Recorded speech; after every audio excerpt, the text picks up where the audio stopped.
बता दिए सोनिए राम जी, प्यार में दिल काहे टूटेला। इतने बता दिए सोनिए राम जी, प्यार में दिल काहे टूटेला।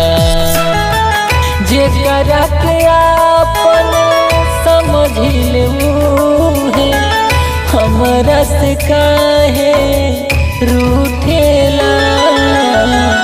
इतने बता दिए सोनिए राम जी, प्यार में दिल काहे टूटेला।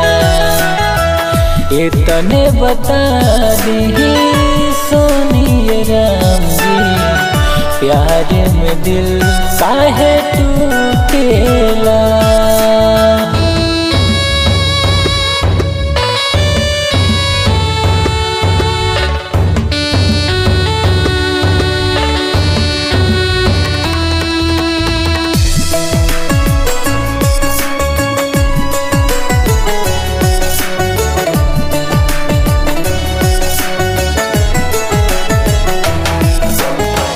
खाकी कसम के हो कसम ना निभावे, छनही में बदले ईमान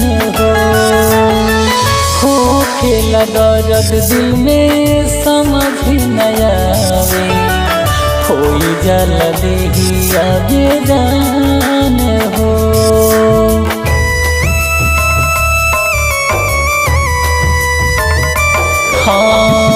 खाकी कसम के हो कसम ना निभावे, छनही में बदले ईमान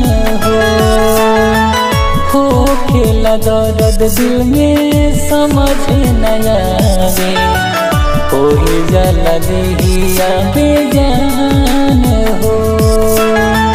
हाँ सत चांद के चमकत जोड़िया, बदरी में जाके कहे छुपेला।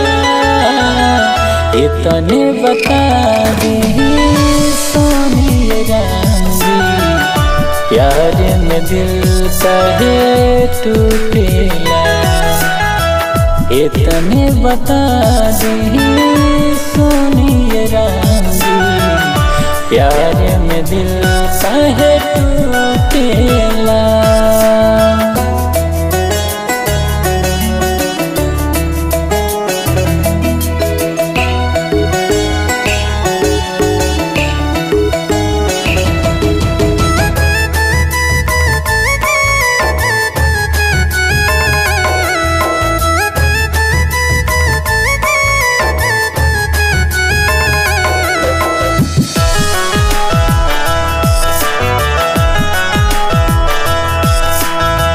तन्हा में याद जब उन पर सतावे, मन कर दे परान जी।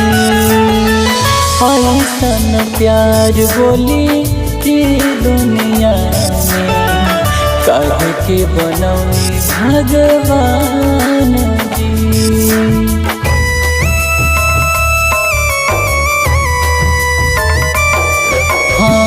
तन्हा में उन कर याद सतावे, मन कर दे परान जी। ऐसन प्यार बोली ई दुनिया में काहे के बनौनी भगवान जी। शंकर सैनी पिंटू बिना के होके अकेला दम घुटेला। इतने बता दिए सोनिए राम जी, प्यार में दिल काहे टूटेला। इतने बता दिए सोनिए राम जी, प्यार में दिल काहे टूटेला।